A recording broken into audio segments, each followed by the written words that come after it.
Anti-black racism is rising in EU countries, led by Germany, study finds. This was written by Francois Murphy for Reuters.com, published on October 25th, 2023. What's up, everybody? Thanks for clicking this video. Thanks for tuning into my channel. My name's Simon Hill. I'm a black American from Louisiana, currently filming this video right here in Budapest, Hungary. Today is November 2nd, 2023, and I'm just reporting on this article as a black man who's been traveling all across the world for the past few years, reporting on my experiences of anti-black racism in places and spaces where they usually don't see black people. I find this story highly fascinating. And for anybody who has hate against other people based on their skin color, their religion, their culture, or anything like that, get that hate out of your heart, man. Get that hate out of your system. It doesn't make you a better person. It only makes you look weak. And there are no group of people that are inferior to any other group on this planet. So let's look here at this picture here. A demonstrator holds a placard reading "Racism Kills" during a Black Lives Matter protest in Berlin, Germany on July 2nd, 2021. Next picture here, if it will load. A demonstrator holds a placard reading "Racism Kills." All right, it's the same picture right here. So let's go here to Vienna, October 24th. For Reuters, racism towards black people is growing in Europe, with Germany, Austria, and Finland showing the highest rates of discrimination and harassment. A survey of first and second generation black immigrants in 13 EU countries, published on Wednesday, found the European Union Agency for Fundamental Rights, or FRA, which commissioned the survey and analyzed its findings in a report, said that in the space of 6 years since the previous study, the proportion of respondents who had felt racially discriminated against in the past 12 months had risen by 10 percentage points to 34%. Now, I have not read this entire article before recording this video or anything like that, but I'm just going to give what I suppose to be the reasons why this might be happening. Number one, first and foremost, I think a lot of black immigrants that come to Europe come from Africa, and they don't have the words to express anti-black racism. They're not familiar with this concept. When they come from Africa, and I've seen it myself because I've been to Africa, they view white people as better. They view white people as superior to black people. Not all Africans, but how they act towards European tourists when they come to Africa shows a lot about their mentality. So when they arrive in Europe, a lot of them don't have the words to express the negative reactions that the Africans experience, that they experience in Europe, because it's the total opposite when Europeans go to Africa. When white people go to Africa, Africans treat them like kings and queens and gods on earth. They greet them with jambos, hellos, smiles, grinning from ear to ear. But when black Africans go to Europe, I think a lot of them probably imagine the same, that they will be treated nicely, even if they come as refugees or immigrants, right? They don't have the lexicon to express anti black racism because they are not used to living around white people. Let's keep it absolutely real. Secondly, I think what is happening in Europe is that there is an economic crisis and a demographic decline that's causing a lot of European nations to have their economies struggle. And whenever certain people are struggling financially, they seek to point the blame at others of other groups of people, right? When your pockets are low, you say, "Oh, the problem is the immigrants. The problem is those other people who are different than I." This is a natural human occurrence that happens in many countries and spaces. That's the second thing. And thirdly, I think the number of black people are growing in Europe in general, right? We've had millions of immigrants from Africa, North and South, come up into Europe in the past few years. And so the demographics are changing. And this is something that I wholeheartedly believe, that the more black people live in a place, the more anti-black racism will exist. White supremacists and people that are, how can I say this, implicitly okay with anti-black racism happening around them, are okay with one or two black people in their friend groups. But when they see a large group of black people walking the streets, working in jobs, being out in the public space, or living in the vicinities of them, then that's when they start to become anti black. That's what I wholeheartedly think. So, those three things. I think now more black African immigrants, or the second generation or third generation, are now having the vocabulary to express the anti black racism they were experiencing. That's why the proportion is going up. The people who have said they've experienced racism, that's the first thing. The second thing is the economic problems that are happening in Europe and the demographic decline. And thirdly, it's just the sheer amount of more black people being in Europe, proving my point that the more black people exist in this world, the more anti black racism does exist. Not on any fault of our own, but because of the ignorance of others. So let's continue. In Austria and Germany, the proportion was 64%, almost twice the previous level of 33% in Germany, and a significant increase from the 42% recorded in Austria 6 years earlier. The next worst was Finland with 54%. It is shocking to see no improvement since our last survey, Director Michael O'Flaherty said. Instead, people of African descent face even more discrimination just because of the color of their skin. I find it very fascinating that there's so much. Well, I'll just say this. When I was in Germany, I was only in Germany for about a month and a half, about 2 years ago, and I swear to God, I saw so many white women with mixed kids and white women with black men. I mean, the swirling is going on real heavy in Germany. It's real heavy. Damn near every woman, not every woman, but a good percentage of women I saw had, mixed kids running around in Germany. That's absolutely real. And I don't know about Austria. I haven't been there, but I wouldn't be surprised if the same is happening there as well.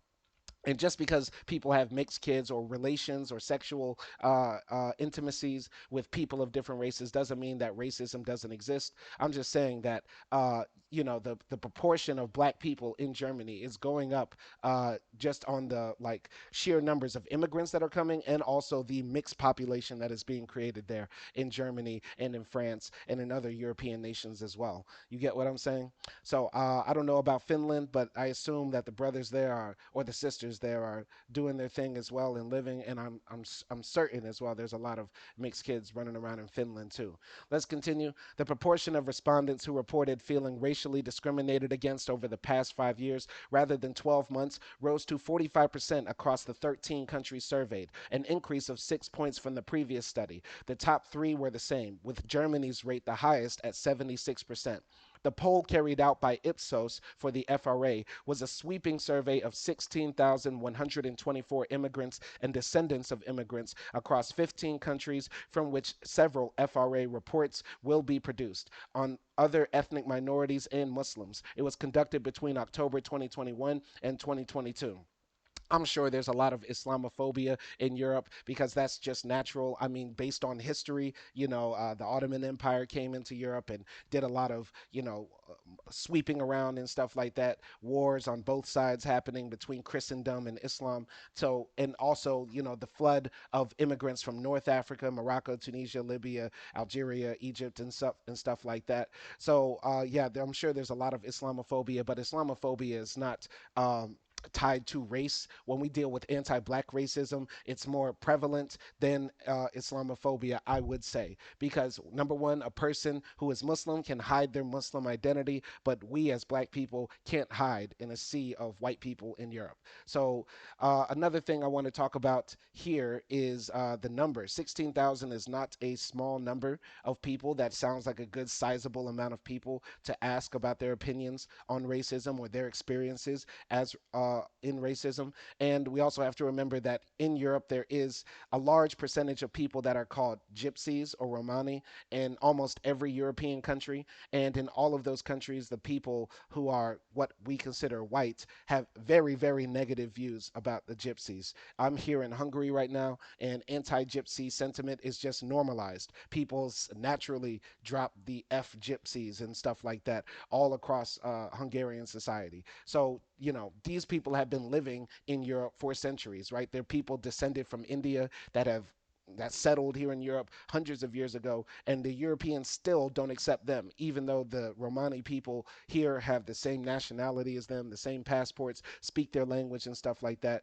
But the majority of the Romani or Gypsies are darker skinned people, and they're rejected in European society. Now, Europeans might say we don't reject them because they're darker skinned; they reject them because they act X, Y, and Z, and that sort of stuff. But still, is it a coincidence? I said this in my Mauritius video. Is it a coincidence in a society, in the majority of societies, the people with the darker skin tend to all be at the bottom, and the people with lighter skin tend to be at the top. And if that does exist in society where you do see the stratification of power and it does align to color of the people, what does that say? That shows that there's anti-blackness in that society or colorism in that society. So yeah, I'm not surprised in European countries where they have anti gypsy sentiment that there might be anti black sentiment as well.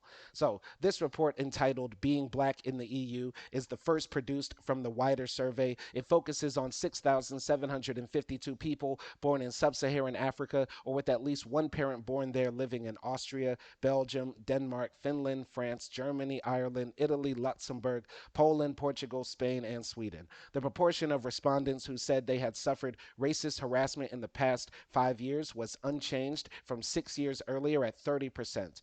The highest national rate was 54% in Germany, followed by Finland and Austria. So let's keep it real. So, yeah, 30% is still a minority of people by definition. It's a small amount of people that are experiencing anti black racism. But 30% of people facing such a sick, insidious mistreatment should not be diminished. It should not be forgotten, right? Because if this was 30% of women who face sexual assault or harassment, oh, this would be a much bigger story. People would say, oh, there must be an R word culture in Europe and that sort of stuff. But in this case, the R word is not RAPE, it's RACISM. You get what I'm saying? So I think we need to really take this seriously, even if it is a minority of people. Because racism is like radiation; it kills you slowly, and it really sticks in your mind. Every time I've experienced anti-black racism, it always sticks in my mind. It sticks to your ribs, and it really does cut deep. You get what I'm saying? Even if you don't show it, it's really bothersome, and nobody should have to go through that sort of mental anguish and stress. Portugal and Sweden were the countries with the lowest rates of harassment, and along with Poland, they had the lowest racial discrimination rates, according to respondents. The FRA reports included a series of recommendations for EU member states, such as properly enforcing anti discrimination legislation and considering a motivation based on racial bias as an aggravating circumstance when setting penalties for crimes. So, I want to talk about Portugal and Sweden. I think possibly Portugal might have a lower rate of racial harassment. It's because a lot of Brazilians live in Portugal, and many Brazilians are black or black descended people. And, there's a very similar culture of black Brazilians and Portuguese people, right? They speak the same language, probably like the same food, listen to the same music. In fact, I think Brazil has a larger cultural impact on Portugal than vice versa. So I think the black Brazilians there probably integrate into society better. Even though they are black, they possibly, I don't know. I haven't done that much study, but I would like to learn more about it. I think possibly they integrate into society a bit better, and they're able to better interact with people because there's a shared cultural link between Brazil and Portugal. Now, there are other people in the Lusophone world, people who speak Portuguese, who come from other black nations like Mozambique or Angola. I'd be very interested to know about their experiences. But I'm just assuming that the majority of the black people there possibly descend from Afro Brazilians. I might be wrong about that. Now, Sweden with the lowest rates of harassment, and Poland. Sweden has a large Somali population, and the Somalis there, I imagine, are very integrated into Swedish society to some extent. Even though there is like Islamophobia around, I do think that the Somali Swedes are doing pretty well for themselves. You know, and with Poland, let's talk about Poland because I did a live stream on my channel a few weeks ago talking about anti-black racism, and Poland was up there with a lot of blackface on TV, people dancing around like monkeys to imitate Africans and stuff like that in Poland. What I imagine is happening in Poland is that there still are not a lot of black people there who can verbalize the discrimination they face. You know, with the Africans, they see racism in their face and they don't know what it is, right? They'll look at blackface or they'll look at people dancing like monkeys or eating bananas or stuff like that or saying slick stuff from their mouth like anti-black slurs, and the Africans don't know how to identify it. We as black Americans, we can identify it when people are, using slick language and code words to talk about us. But the Africans, they still don't know how to say it. So I'm pretty sure in Poland they have a lot of slurs. In fact, I said the slur on my live stream. I just can't remember it right now. But I think in Poland, what's happening is that a lot of the Africans don't know how to verbalize it. I'm just keeping it absolutely real with y'all. And also, here in Europe, there's an interesting phenomenon of Europeans being more closeted with their racism than it is in my country in the US, right? Or in other countries with cultures of extrovertedness. So, for example, when I was in Turkey, right, people would yell nigger at me just like out the window. They think it's funny or they think it's fine. Or people would say slick stuff about black people right in front of me because they're extroverted and they don't care. But in Europe, it's about being more reserved. Like, for example, I'm here in Hungary, right, and I haven't had anybody come up to me and say, the N word or yell it at me or that sort of stuff. Mostly because I'm in Budapest and it is a mixed city, but also because people are more reserved. There have been times I'm walking in the park, walking outside in the streets, and I see the people turn and do this and point and stuff like that a little bit, not a lot, not as extreme. But you get those looks where people are now talking to their friends suddenly when they see you and stuff like that. And that's not some paranoidness of thinking that the world revolves around me, but you know what that is when you're walking somewhere and people now all of a sudden got something to say and they're glancing back at you while looking at their friends or stuff like that, or staring at you while you're walking past like this. So yeah, Europe is like that. They're more reserved with the racism. So I would imagine Poland, which I believe borders Hungary, is or is very near to Hungary, right? Either way, uh, yeah, Poland probably has a similar culture like in Hungary or other European nations. Uh, so yeah, let's go here. So that's the end of the article about anti-black racism in the EU. I found this very interesting. Here is the chart describing this phenomenon. So this is actually from 2018. Widespread Racism Against Black People in the EU by Neil McCarthy, published on November 29th, 2018. A new study has found that black people living in the European Union are experiencing widespread and entrenched prejudice and exclusion. The European Union Agency for Fundamental Rights polled 6,000 people of African descent living in 12 EU countries to find out if they had experienced racism at some point in the past 5 years. According to the research, Finland has the highest rate of racism in the EU, with 63% of respondents saying that they had been racially harassed. Luxembourg and Ireland were second, and the third highest was 52 and 51%, respectively. Rates of racism were found to be lower in the United Kingdom and Malta, who were at the bottom of the ranking. Very interesting facts here. Take a look at this chart. Very surprised to see Finland so high because I imagine the Finns just to be like happy people who like to drink. Yeah, they're like some of the whitest people on the planet, like literally blonde hair, blue eyed, Aryan looking aliens. You get what I'm saying? Very surprised to see Luxembourg there. I imagine in Luxembourg, they're too wealthy. They're too wealthy to be racist. Because let's keep it real. Like, yeah, the all sorts of demographics of white people exhibit anti-black racism, right? But usually the wealthier you are, the more worldly you are, and the less likely you are to be discriminatory. But hey, I haven't passed through Luxembourg yet. Very interested. Ireland. Why is Ireland so high? Very surprised to see Ireland so high. Germany, I'm also surprised to see so high with so many people reporting anti black sentiment. But I think a lot of these times, these places, once again, guys, I've said this on my channel, in every country I've been to, there's already a slur for us. You get what I'm saying? And this goes to prove even more once again. I should take back what I said earlier. I'm not surprised about these results because this just goes to prove once again that anti-black racism is endemic to the world. We need to stop it because we have to remember Finland, Luxembourg, Ireland, Germany, Italy, Denmark, Sweden, Austria, France, Portugal, United Kingdom, Malta. We didn't do anything to y'all. Black people did not colonize Finland. We didn't dominate Luxembourg. We didn't burn down Ireland. And we didn't harass the Germans. We didn't do any of that. Y'all should not have beef with black people.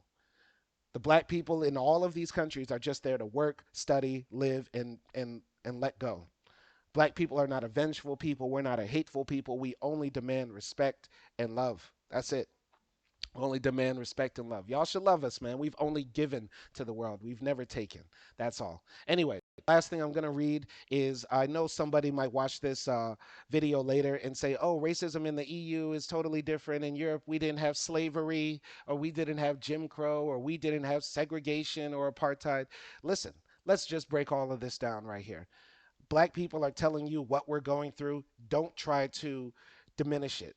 Don't try to excuse it away. Don't say, oh, yeah, they're racist against me because I'm Slovakian. It's just stupid. It's like if a woman told me, oh, my period hurts so bad. And then I tell her, oh, yeah, my balls itch. You get what I'm saying? Like, it's stupid to try to compare anybody else's experience in the world to those of black people, because what we go through is very, very specific.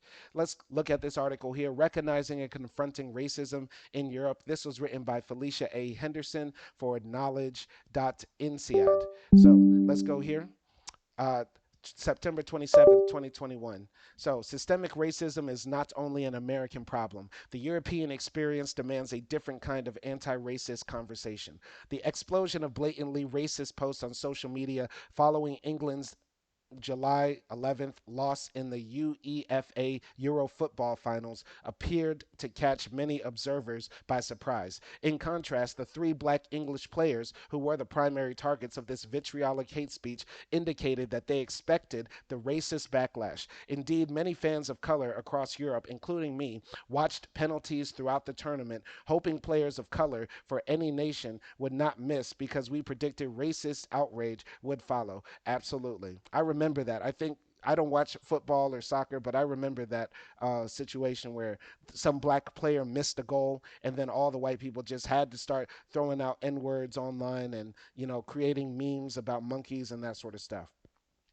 One explanation for the different reactions is a divide in the ability to recognize anti black racism in Europe. In November 2019, in its second Being Black in the EU survey, the European Agency for Fundamental Rights, FRA, found that 30% of people of African descent in Europe experience race-based harassment, and 39% felt discriminated against on the basis of race in the 5 year period preceding the survey. However, on October 2019, Eurobarometer survey measured a decline as compared to 2015 in the number of people who believed discrimination on the basis of ethnic origin or skin color, the term race was not used, was common in their country, with 37% believing skin color based discrimination to be rare or non existent. So, even people, when you take out race, because I think people associate race with American racism, but if we were just to simplify it and say skin color, then people would be absolutely obvious and honest. Because, like I said before, the Europeans know skin based discrimination because they discriminate against gypsy people. The dark skinned Europeans who exist in almost every European country, they hate on the gypsies. So if they're hating on people based on skin color, anti black racism, anti African racism is not a foreign concept to them. The deep disconnect extends into the workplace and even into the upper echelons of the European business community. In my work with organizations, I frequently encounter reluctance to investigate or address racism as a part of organizational culture diagnoses or equity, diversity, and inclusion EDI initiatives. In this reluctance is often expressed with the refrain, we are not the United States. While meaningful differences do exist between the US and Europe, I have come to understand the reflexive refrain as shorthand for at least three different challenges to recognizing and confronting racism in Europe: limited knowledge of Europe's role in colonization and enslavement, misapprehension of present day inequalities in Europe, adherence to European models of social cohesion and national identity. Once again, guys, it doesn't matter if your country had slavery or not. It doesn't matter if your country had Jim Crow laws or apartheid or segregation, whatever. It doesn't matter if your country is so far away removed from the colonization era. Your country never had colonies. What matters is that there are black people in those countries now who are not there to commit crimes. They're not there to destroy the culture or civilization. At the very least, they want to maintain their indigenous roots a little bit and wear their funny hats and funny clothes and eat their spicy food. The What they want to do is integrate and assimilate into society and just be treated like normal human beings. And yet, and still, even in countries that didn't have slavery, even in countries where they didn't have apartheid or segregation, those black people who are living now in France, in Germany, in Sweden, in Finland, in Hungary, Serbia, Italy, Spain, they are experiencing anti black racism and they are expressing it. They are expressing it. It doesn't matter if your country had a history of anti black racism. What we are talking about is now. Y'all tell us to forget about the past and don't worry about the past. Okay, we're not worrying about the past. We're worrying about right now. And right now, black people all across Europe are experiencing anti black racism. Now, is that the type of society that you want to live in? Do you want to live in a society where people are discriminated against? Because that only hurts the country, its culture, its reputation, tourism, its ability to grow, that sort of stuff. Let's continue here. Examining each of the above challenges allows practitioners to develop strategies for overcoming resistance to including anti racism work in EDI programs for European businesses. Although I use the term Europe and Europeans throughout this piece, Europe is no more a monolith than the US. There is significant variability in attitudes between individual European countries and among individuals within each country. In practice, the general strategies discussed here must be adapted to each national context and specific organization or audience. We don't have the same history. Europeans point out that the large scale enslavement of Africans and their descendants was unique to the Americas, with most European countries prohibiting slavery in their continental territory. This argument appears to suggest that U.S. history creates a unique moral obligation. Europeans supposedly have clean hands, Americans do not. Number one, this is false, absolutely false, because while European countries might have banned slavery, a lot of them were okay with the other European nations who were dividing Africa, enslaving people, and that sort of stuff. European nations didn't say, oh, we're not going to do trade or business with France or the UK or Germany or the other or Spain or places that were doing slavery and allowing that to happen. They were okay with that. They were fine with that in their kingdoms hundreds of years ago, right? They didn't condemn that, and there's still no condemnation of that now. They still think, oh well, at least we didn't do it, but there's no condemnation of that sort of history. And yet and still, when those Europeans who came from nations that didn't allow slavery or didn't have colonies, when they came to the New World, what did the Irish do? What did the French do? What did the Spanish do? What did the Italians do? What did the Hungarians do? What did the Slovakians and the Czechs do? And all the other Europeans, the collection of Caucasians who came to the new nation called America, what did they do? They participated in slavery. They participated in Jim Crow.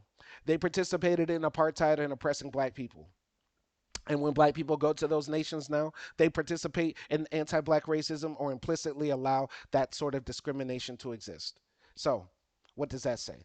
It doesn't matter about your history. We're still talking about right now. Even if everything I said before wasn't true, what is true is that right now, many people of African descent in Europe are expressing in surveys how they feel like they have been discriminated against. So let's change that.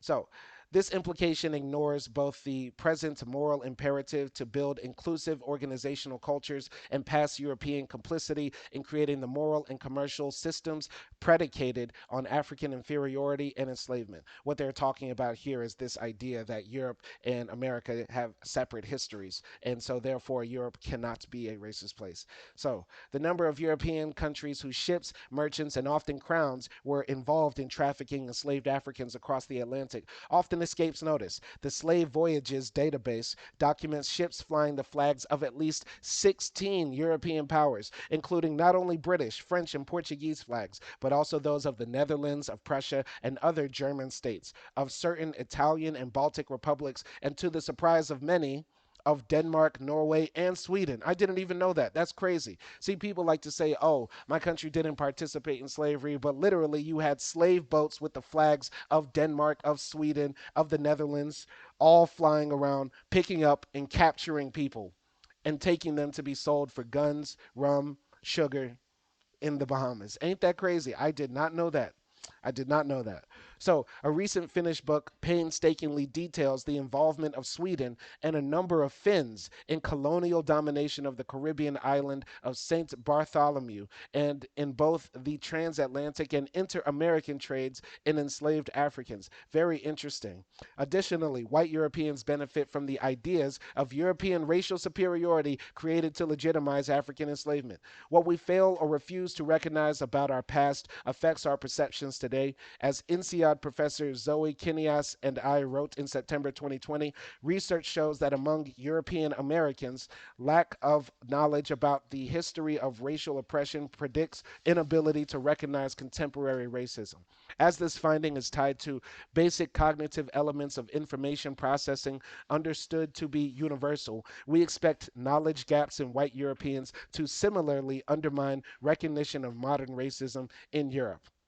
So what they're saying is if people don't know their history, they are less likely to be able to identify racism when it does appear, which is absolutely true. And that's why everybody should learn our history. The thing is, right now in the US at least, and in many places around the world, they want to hide that history. They want to just ignore it because it makes them uncomfortable. They don't want to learn about the history of colonialization and human trafficking that existed for centuries and how people profited from it and how that wealth that was created then is still allowed to make people profit today. They don't want to talk about that because it makes them uncomfortable. Understandably so, because I imagine if I was white, I would feel a little bit guilty. I would feel a little bit ashamed, a little bit.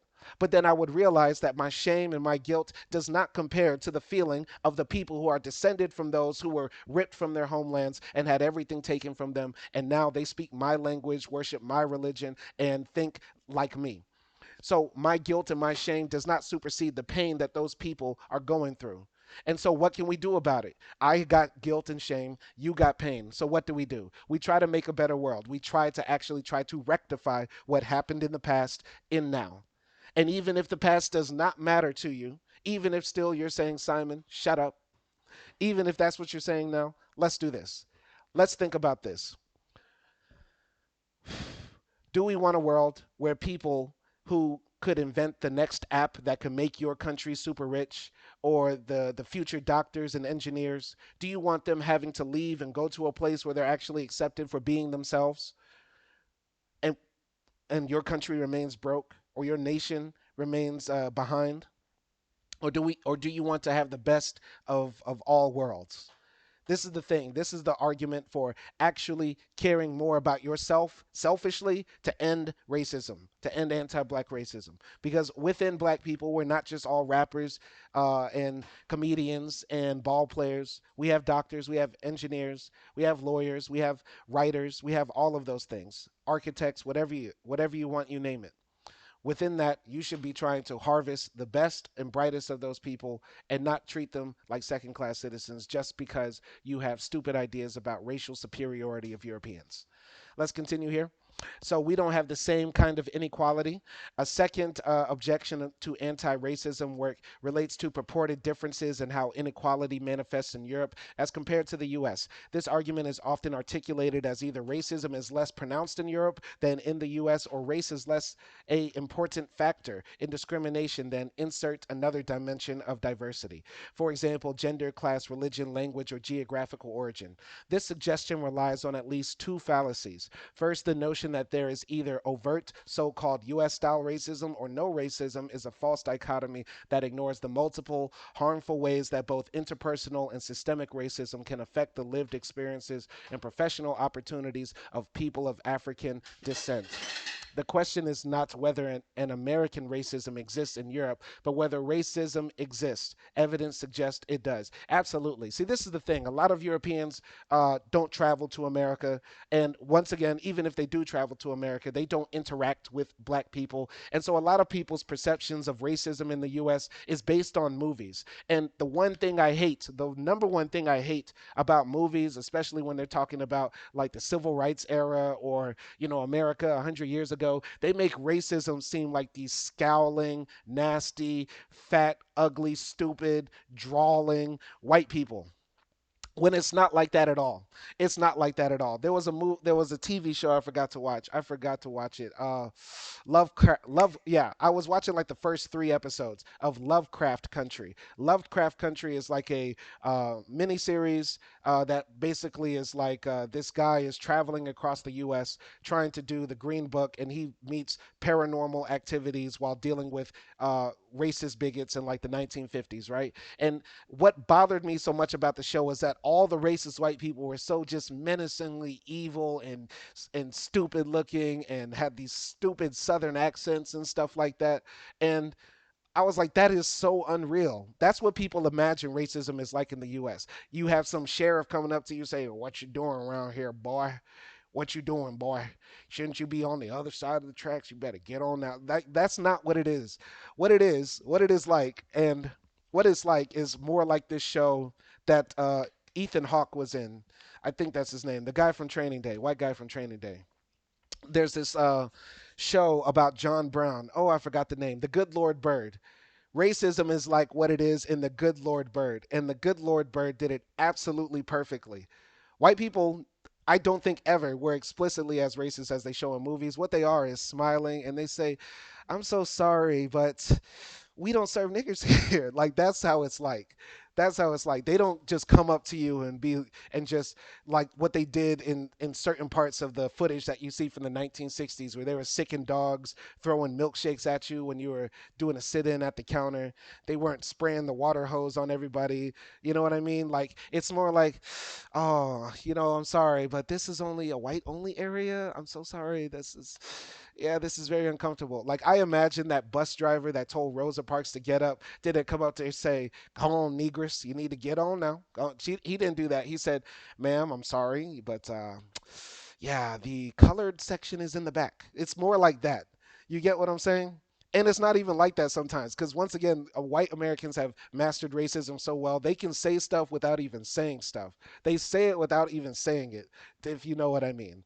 Like, "Oh, I'm so sorry, but yeah, this club, we don't allow J's. Yeah, it's only dress shoes only. Yeah, I'm so sorry.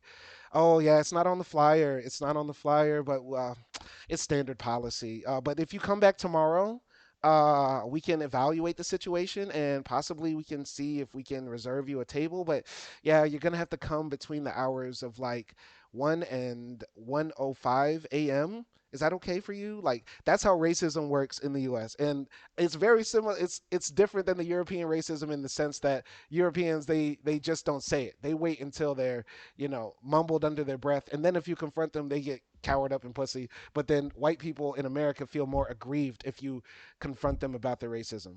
Like white people will say, "I can't be racist. I have a cousin brother's friend who's black."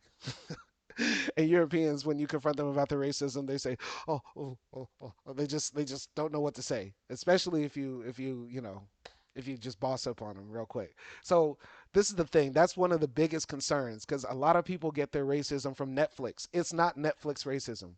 It's not Netflix racism. It's HR racism. It's human resources racism in the U.S. That's what it's like. So, second, the argument that other dimensions of diversity are more determinative than race may reflect a form of denial or deflection. Research indicates that white Americans often do not view themselves as racialized subjects. In other words, they deny any white racial identity. In some circumstances, white Americans claim not to see race, even when it is obvious that they do. This inability to see race is linked to ego defense mechanisms theorized as basic processes for reducing anxiety or internal conflict. We can, therefore, expect that white European experience this same blindness when considering racial inequality. Yeah, I imagine most white Europeans don't view themselves as white first. They view themselves as Slovakian. They view themselves as Ukrainian first. But they do recognize their whiteness very quickly when they are around black people or non whites. Let's continue here. It may be easier for white Europeans to acknowledge discrimination based on categories that they accept as salient to their own identities, such as religion or national origin. Focusing solely on eradicating religious or national origin discrimination ignores commonalities between these forms of discrimination and racism, as well as the reported experiences of people of African descent. In the Being Black in the EU survey, when identifying the specific cause of the race based discrimination to which they had been subjected, 27% of respondents indicated skin color, 19% said ethnic origin or immigrant background, and 5% religion. This the visibility of skin color and prevalence of color based discrimination even leads in some cases to attempts to lighten skin, a dangerous and globally problematic practice. Once again, some of the people that might have responded to this survey might have said, "Yeah, they discriminated against me because I'm an Arab or I'm Turkish or I'm from some other place in the world or something like that." But they were able to identify them first, not by their religion, not by their ethnic origin or immigrant background. They could identify them by their skin. And within those groups I just mentioned, the Arabs and the Turks, there are dark skinned people. So they were able to out them in these European countries, not based on their last name, but based on their phenotypes. Based on their phenotypes. And of course, black people are going to be the most phenotypically different people in a European context, but other people will suffer as well. And yes, skin lightening is a big problem all across the world. In places I've been, skin lightening soap and creams are sold everywhere, even in Africa. Very big problem. So we don't divide people into racial categories. This is another thing that the Europeans say. A third distinction raised is the difference in approaches to racially identifying data. While in the US, data about individual racial identity is collected in most educational and business settings, such data collection in Europe is infrequent. The difference in practice results in large part from a belief in Europe that racial categorization is legally prohibited or is harmful. While the aversion to racially identifying data may be well intentioned, it often renders EDI practitioners unable to fully assess race based outcomes in European business. What is not assessed remains unaddressed. Progress requires understanding that EU law does not entirely prohibit the collection of racially identifying data. GDPR Article 9 includes numerous exceptions to the apparent prohibition. National laws mimic this framework, though permitted exceptions differ. Businesses can, and several already do, call on their legal counsel to help design racial data collection practices that fall into the legally permitted exceptions. In 2018, the FRA called upon member states to ensure systematic data collection of reliable, valid, and comparable equality data disaggregated by racial and ethnic origin, among other protected characteristics. In FRA Opinion 5, stemming from its first Being Black in the EU survey, business leaders can pressure national policymakers to comply with this exhortation so that rigorous data become more plentiful. Overcoming the belief that the use of racial categories is harmful is the more difficult task. This belief is grounded in recent European history as well as important espoused values. The genocides perpetrated during World War II and more recent armed conflicts in Europe drive fear that such data may again be used for nefarious purposes. The EU exhortation mentioned above would suggest that, in weighing the potential harm of extreme misuse against the ongoing harm of racism, the scale now tips towards measuring and eradicating racial inequality, assuming safeguards are followed. So, yeah, a lot of European nations, when they do their census or their surveys of their population, like in France, they don't take racial data. Now, we all know which European nation has the most black people, and that's France, hands down, period. Then after that is probably the UK, and then I don't know who's next. Whatever. Maybe Hungary, because I'm the blackest person here. So maybe, yes, Hungary now has the third highest black population just off my presence. Anyway, what I'm saying here is that France does not collect black data, but everybody knows that there's a lot of black people in France, and the French don't do that because they view everybody as French. They are a colorblind society, all about égalité, fraternité, and I forgot the third one. But I think that nations should actually count how many of their racial minorities there are, at least black people. Black people should be able to identify themselves to the government if they so please. I don't think having this colorblind census or survey data is the best way to go forward, because honestly, there are specific needs and challenges that black people face in this anti-black world against our expression and against our life. And so there has to be an accurate number. And a lot of people might say, oh, the government shouldn't be counting numbers of the black people or knowing where the black people are, because they could, in the future, when the whites start acting up again, they might go, crazy Nazi on the black people and try to do the final solution on them. Okay, this should be very obvious and basic, and I shouldn't even have to say this, but the whites don't have to do a survey to find the black people in France. The whites don't have to do a survey and have a government database of where the black people are in Germany, because it's pretty damn obvious where they are. It's not like, the brothers are being able to mask around in Germany and the people don't know where the black people are when they see them. You get what I'm saying? It's so dumb to say that, oh, if we keep data, people might hurt them later if some totalitarian fascist comes into power. Yeah, that might hurt if the group that they want to target are the Jews or some other white community that can pass and be hidden amongst the group. Yes, if there was some person in the future, let's say in Hungary, who wants to target all the ethnic Ukrainians here, yeah, he's going to need a database to find them, because you tell me how to separate a Hungarian and a Ukrainian. But if there was some totalitarian fascist, racist who came to power in Hungary and said, yeah, we're going to get rid of all the black people here, I doubt they need some sort of Excel sheet to find where the niggas at. They don't need they don't need some documents. They don't need PDFs. They don't need a folder on a desktop in the government office saying where the Negroes are to find us. Is because it's not like we can hide. You get what I'm saying? So yeah, I think when it comes to allocating resources and helping people in a country who are dealing with specific circumstances, people should be able to identify, and the government should be able to take that into account. But it shouldn't be like how it is in the U.S., where you are mandated to put that on your documents. Like every official U.S. document, you have to identify your race. You can select the I don't want to answer part, but like your driver's license, yeah, they're gonna make you put black on there or white on there. Like you can't just leave that blank. You get what I'm saying? Anyway, I'm going to continue here. The values underlying resistance to racial categorization relate to European models of national identity and social cohesion. France, for example, explicitly embraces universalism, elevating one common French identity above all others, including race. National identity is idealized to be accessible to all who share common values, though surveys indicate that in many European countries, place of birth and religion are important defining characteristics. Unwavering adherence to this ideal creates a facade of sameness, but prevents measuring the impact of the different treatment to which black people in Europe, in fact, are subjected. Sorry. So, yeah, basically, they're just repeating what I said. This adherence to universalism, the idea that we are all French, we are all brothers, and race doesn't matter. It actually does matter when so many French black people are saying, yo, we're going through it. First generation, second generation black people, mixed black people in France, a lot of people are saying they're going through it. So, what can we do to stop it? So that's why we need the right data to be able to address it. So, contextualizing European anti racism. Because of the influence of US based multinationals on their European operations and the demand from stakeholders globally for greater business involvement in social justice, European companies face heightened pressure to address racism.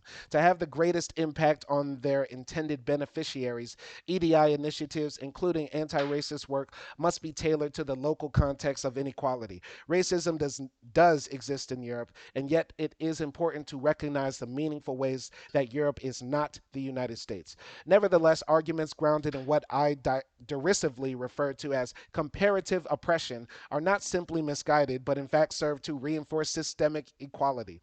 While the reflexive refrain can and is sometimes intended to shut down conversation, a thoughtful dialogue about both differences and commonalities, comparative equity, can inform EDI practices on both sides of the Atlantic. It is essential that European EDI context be defined not with a US centric lens, but from the perspective of those who have historically been subjected to marginalization and discrimination. The FRA opinion mentioned above specifically recommends that national policymakers consult with representatives of population groups at risk of racial discrimination in designing data collection measures. A properly contextualized dialogue must begin with education about the historical roots of racism in Europe, including where possible country specific details of participation in the slave trade, colonial exploitation, and the ideologies that justified them. It must also include potentially uncomfortable discussions of the reality of racial identity in the European context, seeking to shed light on the context to which European cultural norms and institutions are built around the false idea of a colorblind Europe where racism does not exist. Practitioners must guide audiences toward a wider understanding of the multiple manifestations of racism and of the complex experiences of people with intersectional identities so as to challenge the automatic categorization many Europeans impose when considering inequality. By promoting data collection and by facilitating conversations that promote curiosity instead of complacency, organizations can become genuine agents of change, thereby pushing the societies around them forward. Excellent article from Felicia Henderson. Great, great, great. Love that. I love that. That was absolutely a masterclass on challenging the stupidity of the arguments that people who say, well, I can't be racist or my nation can't be racist because of X, Y, and Z. Let's just get this out of the way absolutely clear. All racism, all discrimination is bad, but all the roots of all sorts of racism tie back to anti blackness because the most discriminated people on the planet are the darker skinned people who inhabit this world with us. And who are the darkest? Of course, it is us, the original people, the melanated people, etc., etc. So I hope you found this video enlightening and interesting. I Stay tuned for my Blacksit video, my Blacksit review for Hungary. Stay subscribed to this channel, hit the like button, subscribe, share this content. Love to hear what y'all say in the comments, but be respectful because that block button does work. And peace.